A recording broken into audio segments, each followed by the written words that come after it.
তো এই 40 ডিগ্রি রোদের মধ্যে আজকে আমি সারাদিন রাজমিস্ত্রি কাজ করে দেখবো যে দিন শেষে আমি কত টাকা ইনকাম করতে পারি। হ্যাঁ, তোমরা সবাই কেমন আছো? আশা করি তোমরা সবাই ভালো আছো। তো আমি এখন চলে গেলাম কাজের সাইডে। এখানে এসে দেখি যে আব্বা এখন মশলা মাখাচ্ছে। তারপরে এদিকে মশলাটা রেডি করে আমাকে এদিকে আব্বা মশলাগুলো ভরে দিচ্ছিল, আর আমি সেগুলোকে কড়াই করে লেগে মিস্ত্রিকে দিচ্ছিলাম। এরকম করে কিছুক্ষণ কাজ করতে করতে আব্বা এদিকে চলে গেলো মাটি বয়তে, আর আমি এখন টাংনাটাকে নিয়ে সিমেন্ট গুলোকে একটা কড়াইয়ের মধ্যে ভরে দিলাম। তারপরে এখন সেই মশলাগুলোকে দিয়ে দিলাম মিস্ত্রিকে, আর এদিকে আব্বা এখন মাটি ভরছিল।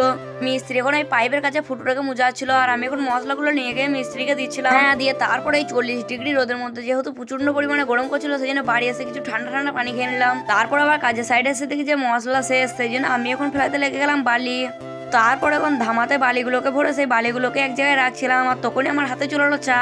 হ্যাঁ, এদিকে আমি যে তখন চা খাচ্ছিলাম, আব্বা এখন আমি যে মশলাটা মাখাচ্ছিলাম সেই মশলাটাকে রেডি করছিল।